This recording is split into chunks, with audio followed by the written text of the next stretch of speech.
Now to a story every parent needs to know about involving a growing and deeply sinister online trend. It is called sextortion, and it was the focus of a Senate hearing that took place yesterday that received bipartisan concern. As a mom, you work so diligently to keep your children safe. And used to, you would get them home at night and you would lock the doors and you'd be able to kind of exhale. And now the enemy is inside our home. The FBI has referred to sextortion as modern-day terrorism that targets young children, including 15-year-old Bryce Tate, who committed suicide in early November. His father is now speaking out, saying, quote, "They say it's suicide, but in my book, it is 100% murder. They're godless demons, in my opinion, just cowards, awful individuals, worse than criminals." Former Assistant FBI Director Chris Swecker joins me now. Chris, the FBI says that there has been a huge increase in these sextortion cases targeting children. And part of the problem is that parents and grandparents have never heard of this before and don't know that their child could fall victim to something like this. So tell us about what happens in these cases and how these scammers operate. Yeah, Carly, this is a nightmarish crime for any parent with a teenager in the house. Yeah, it is insidious because they're all touching the internet and there are bad actors on that internet doing bad things.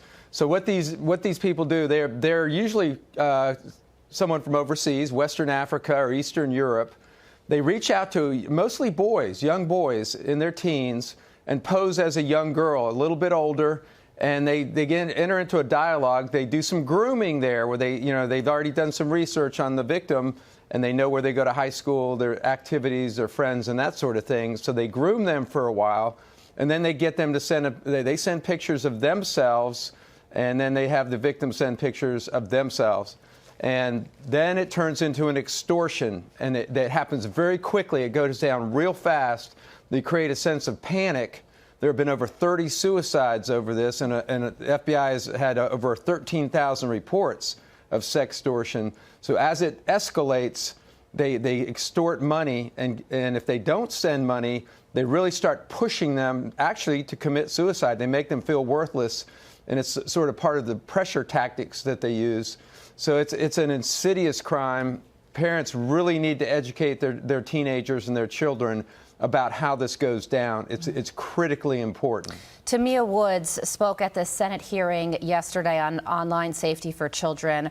Her son was 17 years old. His name was James. He was 17 years old in 2022 when he committed suicide after falling victim to sextortion.